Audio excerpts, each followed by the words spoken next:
पकौड़े बेचना आज के परिप्रेक्ष्य में भारतीय राजनीति में भले ही एक व्यंग्यात्मक जुमला बन चुका हो, लेकिन क्या आपने कभी सोचा है कि कोई शख्स पकौड़े बेचकर दुनिया के रईसों में गिना जाएगा?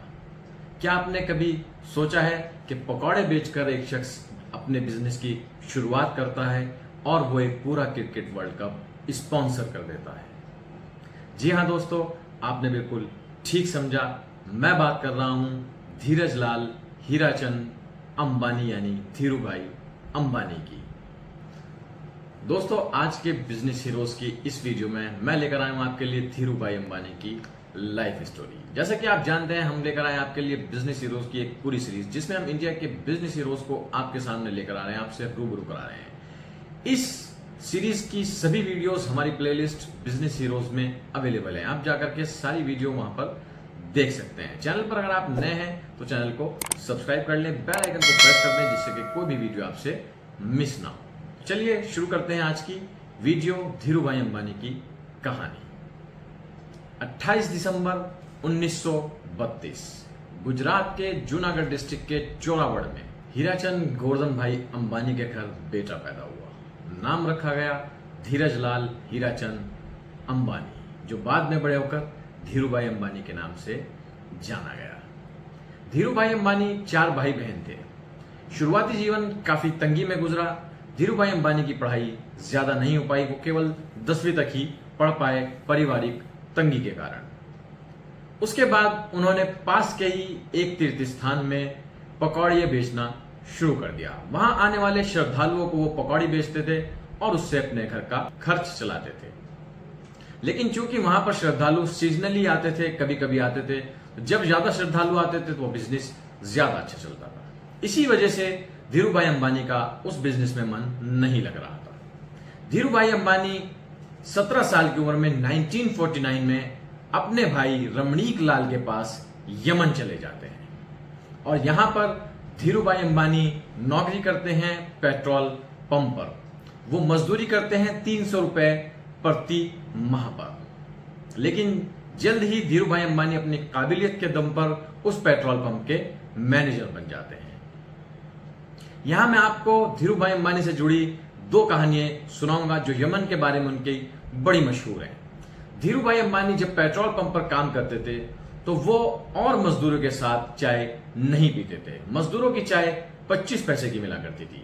वो थोड़ा दूर जाकर के एक होटल में 1 रुपए की चाय पिया करते थे। जब उनसे उनके साथी मजदूर पूछा करते थे कि तुम 25 पैसे के बजाय 1 रुपए की चाय क्यों पीते हो, तो धीरू भाई अंबानी का जवाब होता था कि मैं वहां चाय पीने नहीं जाता हूं, मैं उस माहौल में बैठने जाता हूं जहां अमीर लोग आकर के बैठते हैं, मैं उनकी बातें सुनता हूं, वहां बिजनेसमैन आकर बैठते हैं। चाय भले ही 75 पैसे महंगी मिल रही हो, लेकिन मुझे वहां से बहुत ज्यादा आइडियाज मिल रहे हैं। तो ये थे धीरू भाई अंबानी, बचपन से ही जिनके दिमाग में बिजनेस था।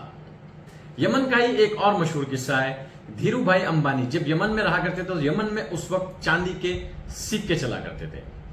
तो धीरू भाई अंबानी के मन में यह बात आई कि इस चांदी के सिक्के की जो कीमत है, यानी कि जितने रुपए में ये एक्सचेंज होता है, उससे कहीं ज्यादा अमाउंट की चांदी सिक्के के अंदर है। तो धीरू भाई अंबानी ने सिक्कों को गला करके उसकी चांदी बेचना शुरू कर दिया और धीरू भाई अंबानी ने ऐसे खूब पैसा कमाया।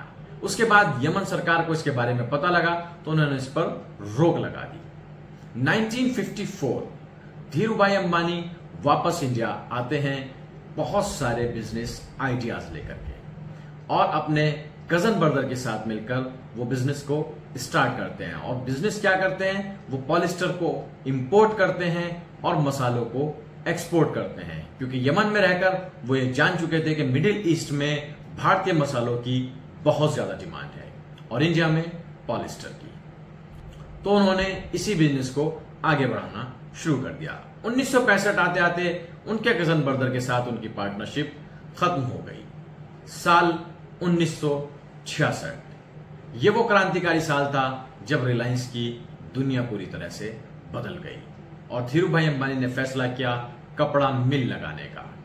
वो एक ऐसा समय था जिस समय भारत में कपड़ा मिल के लिए समय अनुकूल नहीं था, लेकिन धीरू भाई अंबानी ने फिर भी रिस्क लिया और अपने बिजनेस माइंड का इस्तेमाल किया। धीरू भाई अंबानी जिस वक्त कपड़ा मिल लगाने का प्लान कर रहे थे, उन्हें किसी ने मशवरा दिया कि वो कुछ पुरानी मशीनें खरीदकर कपड़ा मिल स्टार्ट कर सकते हैं, लेकिन धीरू भाई अंबानी ने कहा कि वो ऐसा हरगिज नहीं करेंगे। उनको बिल्कुल परफेक्ट और न्यू ब्रांडेड मशीन्स चाहिए और उन्होंने अहमदाबाद में एक बिल्कुल ब्रांड न्यू कपड़ा मिल की शुरुआत कर दी, रिलायंस टेक्सटाइल के नाम से। इसी रिलायंस टेक्सटाइल में उन्होंने अपने ब्रांड का नाम रखा विमल। विमल नाम का ब्रांड लॉन्च हुआ। विमल उनके भतीजे यानी कि रमणीक लाल के बड़े बेटे का नाम था। उन्हीं के नाम पर आज आप मार्केट में विमल क्लोथिंग देख सकते हैं। धीरू भाई अंबानी इसी तरह से तरक्की करते जा रहे थे। बीच में उन्होंने कंपनी का नाम रिलायंस कॉर्पोरेशन किया और 1977 में फाइनली इसका नाम रिलायंस इंडस्ट्री हुआ। इसी साल धीरू भाई अंबानी अपना आईपीओ लेकर के आए और वो कुछ ऐसी स्कीम के साथ अपना आईपीओ लेकर के आए कि लोगों ने उनके आईपीओ को हाथों हाथ लिया और वो खूब बिका और भारत में शुरू हो गई एक और नई क्रांति। शेयर मार्केट बहुत तेजी से ऊपर चढ़ने लगी और धीरू भाई अंबानी भी खूब तरक्की करने लगे। 1987 आते आते रिलायंस का नाम पूरी दुनिया की जबान पर आ चुका था और धीरू भाई अंबानी स्पॉन्सर कर रहे थे क्रिकेट वर्ल्ड कप 1987, जिसको कि रिलायंस वर्ल्ड कप के नाम से भी जाना जाता है। जब तक रिलायंस बहुत तरक्की कर चुका था और धीरू भाई अंबानी दिन दोगुनी रात चौगुनी तरक्की कर रहे थे। 90 और 2000 के बीच में धीरू भाई अंबानी को भारतीय सरकार द्वारा बहुत सारे अवार्ड से नवाजा गया। साल 2000 में धीरू भाई अंबानी इंडिया के सबसे रईस आदमी बन गए। फिर आया साल 2002।